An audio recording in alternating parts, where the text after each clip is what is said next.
avec la permission du Rav, avec la permission de tous les gens qui sont venus. On vous remercie d'ailleurs pour honorer donc le Hayal et à travers lui tous les Hayalim qui sont tombés. Alors on va faire l'Iluni Nishmato, un Dvar Torah, pour l'élévation de son âme.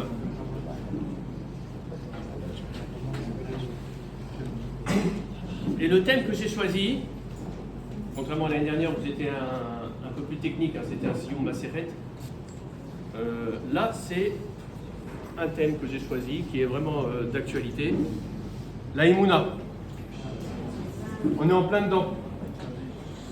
Et c'est vrai que c'est important d'approfondir un petit peu le sujet, de comprendre de quoi il s'agit et surtout comment l'avoir cette Emouna pour pouvoir profiter de tous les avantages qu'on peut avoir en ayant une Emouna Eliona, supérieure.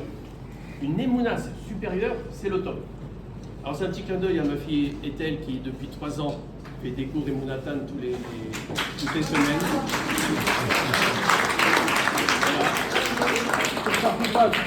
Ouais, si Dieu veut, ça ne pas pour elle et pour sa sœur. Amen. Et toutes les jeunes filles qui ne sont pas mariées. Amen. C'est le moment de proposer. Et c'est vrai qu'on la carotte parce qu'en 3 ans, faire des cours et toujours trouver un sujet et essayer de motiver, je peux vous dire, c'est pas évident. Hein. Pas évident du tout. Hein. Bravo. Voilà. Alors, on va approfondir ce sujet de la Shéma, de la Emouna, vous allez voir, c'est très très intéressant. On va démarrer Tardès. 3 fois par jour, on ne s'en rend même pas compte, hein, on fait la prière là, on vient de la faire là, avec vous. 3 fois par jour, on dit quelque chose de très très très fort, très puissant. On dit Al Chayenu Amesurim Beyadecha, Ve'anishmotenu Apegudot La. 3 fois par jour, tous les jours, même le Shabbat. Et si on regarde la signification, on est là et on dit à Hachem, nos vies sont confiées entre tes mains. Et notre Neshama, c'est un picadon, un dépôt que tu nous as donné, que tu peux reprendre quand tu veux. C'est fort. Là, on attaque direct là, dans la Emouna. Là, hein. Vous vous rendez compte, 3 fois par jour, on dit ma vie, tu fais ce que tu veux de ma vie. Elle est confiée entre tes mains, tu fais ce que tu veux. Tu peux, voilà. Tu peux plus avoir de vie, tu peux continuer la vie. Tu peux. La Neshama, elle, en revanche, c'est un picadon, tu vas la reprendre. Il est toujours là, la Neshama. Bon, il est toujours là. Et quand est-ce qu'on dit ça? 3 fois par jour, tous les jours, quand on fait Modim, quand on remercie Hachem. C'est le moment où on se soumet à lui. Parce que vous savez, quand on remercie, on fait comme ça. C'est très dur de remercier. Vous savez que c'est très dur de remercier. Pourquoi c'est très dur de remercier? Parce qu'on met son ego de côté. Quand on remercie quelqu'un, on s'abaisse un peu à la vie. Hein. Tu remercies. Il y en a qui ne veulent pas. Ils ont du mal. C'est très dur. Et bien nous, à ce moment-là, on le remercie, on se soumet. C'est là qu'on lui dit, on avoue que notre vie, elle est confiée entre tes mains. Et notre Neshama, tu peux la reprendre. C'est un picadon, un dépôt. Et après, juste après, et là, quand on arrive à se soumettre et avoir ce niveau-là déjà, là, on peut demander tous les nissim qu'il va nous faire, les niflaot, et les belles choses qu'il va nous faire Hachem. Parce qu'on a mis notre ego de côté. Le début de la Emouna, c'est la soumission. Déjà, et ça c'est la base de tout. Hein. Je veux dire, si vous voulez apprendre quelque chose, dans la Torah, tous les maîtres le disent, hein, la première chose que tu fais avant de te mettre devant une Guémara ou machin, c'est mets ton ego de côté d'abord. Si tu as ton ego, rien ne sera perçu. Ton ego, il empêchera tout. C'est obligé. Ah, ton ego, il va dire, mais non, qu'est-ce qu'il raconte celui-là? Je connais, moi, je suis mieux que lui. T'arriveras pas. En revanche, si d'un seul coup, tu te soumets, tu t'abaisses, et tu te mets devant un livre, tu commences à étudier, là, tu vas pouvoir absorber les choses positivement. Et ça, c'est dans tout. Hein. Dans le travail, c'est la même chose. Le travail, on a de l'ego aussi, on n'arrivera pas à apprendre et à progresser. Même chose dans Shalom Bayit, etc., etc. L'ego, c'est la base. Mettre de côté, mais c'est tout un travail. Même chose pour Triat Amitim. Triat Amitim, on le dit 3 fois par jour aussi. Tous les jours. Même Shabbat. Baruch Ata Hashem, Mechayi Amitim, qui fait revivre les morts. Qu'est-ce qui a marqué à la fin du traité Sanhedrin, dans le dernier Pérec, le fameux Pérec, Kol Israël, Yesh Lahem Chelek Leolam Haba, tout Israël, il a une part dans le monde futur, tout Israël, c'est marqué attention, sauf celui qui ne croit pas à la résurrection des morts. Lui, pas sûr qu'il aura une part, voire même pas du tout, il y en a qui disent. C'est dur. Qui c'est qui a vu une résurrection des morts? Personne. Or, nous, on est là, on dit, on a cette foi qui fait que on sait qu'Hachem, il va faire la résurrection des morts. Frère Tamétit Bekarov. Amen. Amen. Comme ça, on retrouve tous nos proches. Amen. Mais c'est obligé. Dans la sélection des 13e marqué, celui-là qui ne croit pas ça, c'est un idolâtre. C'est incroyable. Et bien, en fait, si vous voulez, je vais vous dire où elle est la solution de tout ça. Parce qu'on ne comprend pas, on se dit, mais c'est vrai, on fait une émouna, mais on ne comprend pas, on ne voit pas les choses. Et on est bien cette émouna, c'est quoi? On l'a vu dans la Chassidoute avec le Rav, tous les mardis soirs, comme ce soir, on étudie la Chassidoute, ça fait plus de 4 ans maintenant que j'ai étudié avec le Rav. On a vu avec la Chassidoute que, et là c'est là que ça devient intéressant, la Emouna, Eliona supérieure, elle est au-dessus de la vision. Maintenant, je vais vous dire une chose.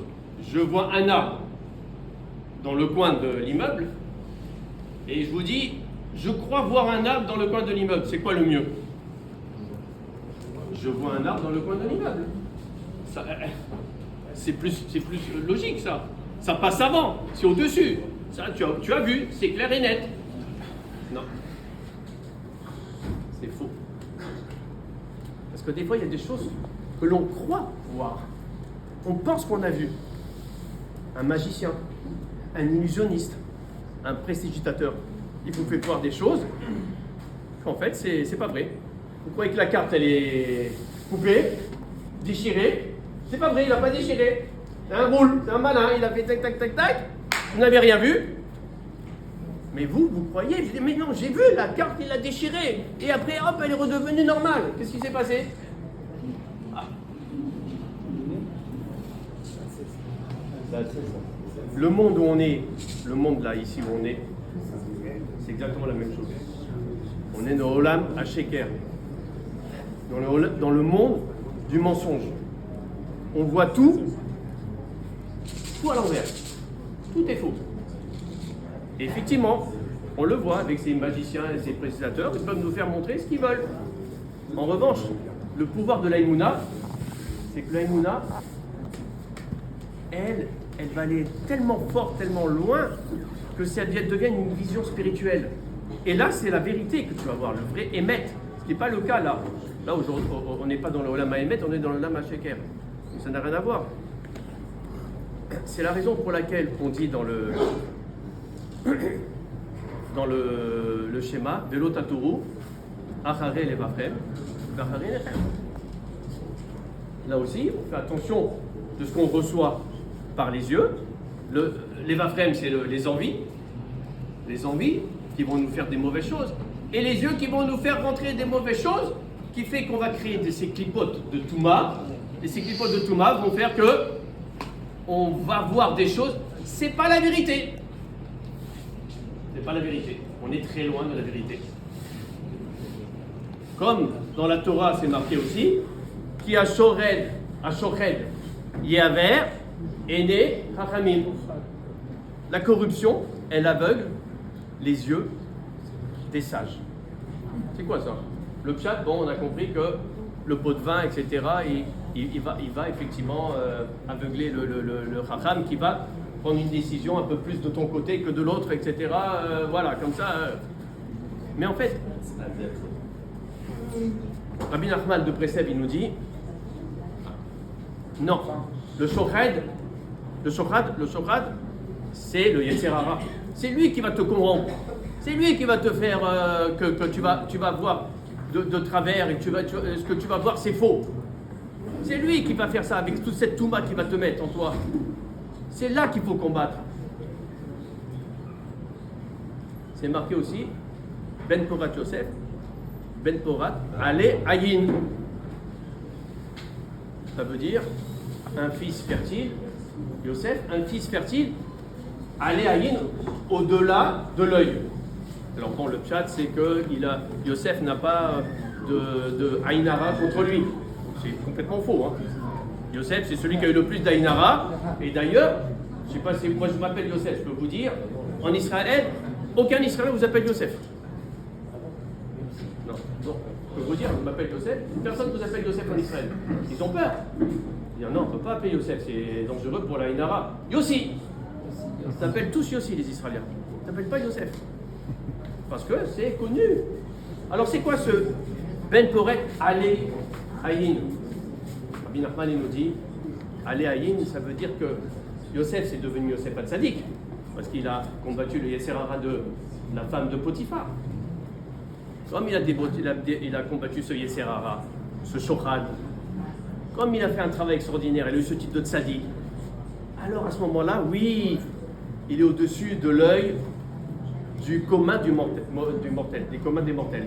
Ça veut dire que de nous, qu'on voit des choses, qu'on croit que c'est ça, lui, le tzaddik, il va voir au-dessus, parce que il a une émouna Eliona. Il a pu avoir, parce qu'il a eu ce type de tzaddik. Et grâce à ça, lui, il va voir le Hémet. D'ailleurs, Yosef, c'était la continuité de Yaakov, Titen Hémet, Yaakov. C'est le seul qui a pris cette hérédité, cet héritage plutôt, de son père, d'être dans le Hémet. C'est ça en fait. Ben Porat Ale Ayin, il est au-dessus de l'œil. Pour être plus complet concernant l'œil, on va faire un petit cours d'anatomie, vous allez rigoler. L'œil, demandez à des grands professeurs ophtalmo, etc. Ils vont vous dire c'est un organe d'une complexité, d'une ingéniosité, c'est extraordinaire l'œil. Comment c'est fait? C'est extraordinaire. Vous avez la réception de la lumière, vous avez la pupille qui joue le rôle du diaphragme, qui va permettre de contrôler la quantité de la lumière. Après, vous avez le cristallin, c'est une lentille, cristallin, hein, qui va faire la mise au point de l'image. Après, la rétine, elle, récupère tout ça, c'est une sorte de pellicule comme dans les photos, hein, je fais une image. Hein. Et tout ça, transmission au cerveau, par les terminaisons nerveuses. Mais tout ça dans un tout petit volume, hein, l'œil tout petit, c'est d'une complexité, c'est une ingéniosité extraordinaire. Alors vous êtes en train de me dire, mais qu'est-ce qu'il nous fait un cours d'anatomie là? On s'en fout d'anatomie. Écoutez bien la suite. La transmission nerveuse arrive au cerveau. Le cerveau, il prend acte de tout ça. Il reçoit ces signaux. Et automatiquement, qu'est-ce qu'il fait? Il remet les images à l'endroit. Je répète. Automatiquement, le cerveau, il remet les images à l'endroit. Ça veut dire quoi? Ça veut dire que l'œil, malgré tout son truc extraordinaire, sa complexité, son machin. Remets-toi à l'envers. Quoi? L'image qui est d'une netteté extraordinaire, elle est à l'envers? Ouais, elle est à l'envers. C'est comme ça, hein. C'est l'anatomie. Elle est à l'envers, le cerveau, automatiquement, le remet à l'endroit. Alors là, on se pose une question. C'est une notion l'âme. T'as fait un truc extraordinaire. Un petit peu encore plus, bah, continue, que l'image elle soit à l'endroit, c'est plus logique. À votre avis, pourquoi elle n'est pas à l'endroit cette image? Pourquoi elle est à l'envers? Pour qu'on se rende compte, un jour, quand on est intelligent et qu'on va faire des recherches et qu'on va trouver comment ça marche le mécanisme de l'œil, qu'on se rende compte que l'image elle est à l'envers, parce que dans ce monde-là, on voit tout à l'envers. C'est tout, c'est ça. Oui, sinon, quel est l'intérêt? Quel est l'intérêt? Pourquoi Hachem il a fait ça comme ça? Quel est l'intérêt? Tout ça pour vous prouver que la vision, c'est pas au-dessus de l'Emouna. La Emouna, c'est une force extraordinaire. Donc il faut se rattacher à la Emouna. Parce que là, grâce à la Emouna et l'Iona, on peut voir des choses que personne n'arrive à voir. On peut voir le pur et le clair, on peut voir le émet. Et ça, c'est le niveau de la Emouna. Dans Parashat Shemot, on a un exemple de ça, de ce que je viens de dire. Ça permet de donner la couleur un petit peu à ce que je viens de dire. Parashat Shemot, c'est la naissance de Moshe Rabbeinu, d'accord?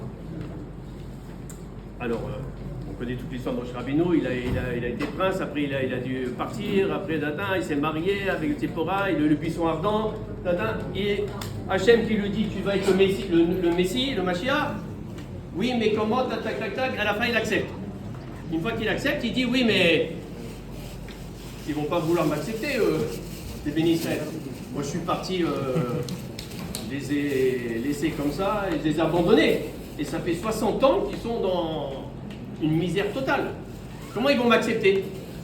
Alors il lui dit, voilà, tu vas faire un signe, tu vas faire un deuxième signe, et tu verras, ils vont t'accepter. Et là on arrive à ce passage-là. Moshe rencontre d'abord Aaron, son frère aîné, et les deux vont enfin voir les Zeknim, les anciens du peuple d'Israël qui étaient en Égypte, pour effectivement comprendre que c'est Moshe le Mashiach. Vayelech Moshe ve'Aaron, vayasfu et kol ziknei ben Israël. Donc voilà, donc ils vont voir les ben Israël. Vaydaber Aaron et kol hadevarim asher diber Adonai el Moshe, vayahas aotot l'aîné Am. Et voilà que Moshe, donc il fait comme il a dit Akadosh Baruch Hu, il a fait les signes. Les signes c'est quoi? Vous vous rappelez les signes? C'est le bâton qui jette, qui devient un serpent, la main qui met comme ça, qu'elle devient toute en lettres. Oh, les signes, truc. Qu'est-ce qui a marqué juste après? Juste après dans la Torah. Vayamen Ha'am. Le peuple il a cru. Quoi, tu vas me dire que parce que le peuple il a vu qu'un bâton il s'est transformé en serpent, parce qu'une main elle est devenue blanche avec de la lèvre, ça y est, mais ça c'est des magiciens. Et les magiciens, les Khartoumim égyptiens, ils ont fait la même chose. Le bâton est devenu serpent. Ils font tout ce qu'ils veulent, c'est la même chose. C'est pas possible. Le peuple il a cru. Qu'est-ce que nous disent les Khazal? Ils nous disent non. Ils n'ont pas cru parce qu'ils ont vu que le bâton s'est transformé en serpent. Ils n'ont pas cru parce que la main est devenue blanche. À travers ce bâton qui est devenu serpent, à travers cette main qui est devenue blanche, ils ont vu la main de la Shrina. Ils ont vu la main de Hachem. C'est ça, la Emouna, à Eliona. C'est-à-dire, toi, tu vois que le bâton est souvent en serpent, eux, ils voient la main d'Hachem. La main d'Hachem. Vous savez, je vais vous raconter quelque chose par rapport à Nathan, que je n'ai jamais raconté d'ailleurs. Donc il y a 3 ans, quand on a eu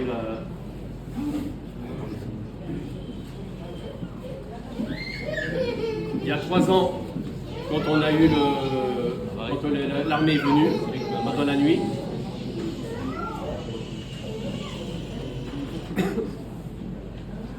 la journée de la Lévaïa, elle était très très longue, c'était un mardi comme aujourd'hui, puisque Nathan a été enterré juste 10 minutes avant la Shkia. On attendait que sa grande sœur Rebecca elle revienne de France. C'était tout un périple et ça a été que des miracles. Qu'elle arrive à l'heure et qu'elle voit son frère avant. Et ce jour-là, tout le monde venait à la maison, etc. Moi j'étais d'un côté, ma femme était de l'autre. Et on n'avait qu'une seule chose dans la tête. Et pourtant on ne s'était pas parlé. Hein. La même chose dans la tête. En même temps, toute la matinée, on criait à ceux de l'armée, on veut voir notre fils, on veut voir notre fils. C'est tout. Il n'y avait que ça. Alors les gens venaient, on discutait, puis après, mais on veut voir notre fils. Et eux, ils disaient rien, ils disaient attends, on va voir, nana, on ne sait pas, tata. On ne voulait pas le voir juste avant la Lévaïa, à temps de soir, on voulait le voir dans la journée. Oui, mais tu comprends, il est à Ramla, à côté de l'autre, c'est loin, etc. Et que ce soit moi ou ma femme, on était loin, on disait la même chose. On a eu la même chose, cette envie-là de le voir. À la fin, à 1h de l'après-midi, un taxi nous attendait en bas de l'armée et ils nous ont dit c'est bon, tu vas aller le voir.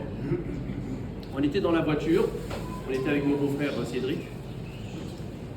Et c'est vrai que dans la voiture, je me disais, bon, c'est une voix qui nous disait qu'il fallait le voir. Mais on est fou. Voir quoi? On va voir notre fils un corps. C'est ça que tu veux voir? Et il fallait qu'on le voie. On avait cette voie. Et le chemin, il était long. Et arrivé le moment. Et ce moment-là, on arrive, on le voit. Et là, on n'a pas vu un corps inanimé. On a vu une Neshama qui était tranquille, apaisée. C'est exactement la même vision qu'on a eue moi et ma femme, en même temps, sans se parler. Hein. La même chose. Et ça nous a fait du bien. Ça nous a permis de passer cette étape difficile. Et c'est Hachem qui voulait qu'on fasse ça. C'est quoi ça? Ça veut dire que la vision normale, c'est de voir ce corps inanimé. Mais la vision de la Emouna à Elona, c'est de voir autre chose. De voir quelque chose de magnifique. Mais ça, c'est que avec cette Emouna qu'on peut l'avoir. Vous avez vu la différence entre la vision et la Emouna? La Emouna, ça vaut le coup. Hein. Ça vaut le coup de combattre la Emouna. Donc, mettre l'ego de côté, ça c'est sûr. Se renforcer. Et surtout, prendre des exemples, effectivement, de la Torah, toujours la même chose. Après, il y a plein d'autres exemples. Je vais vous dire, on était, et on va finir là, il est 8h là. On était il y a un mois à Paris, juste après la guerre du Liban, de l'Iran là. Et on était les premiers à arriver à Paris. Hein.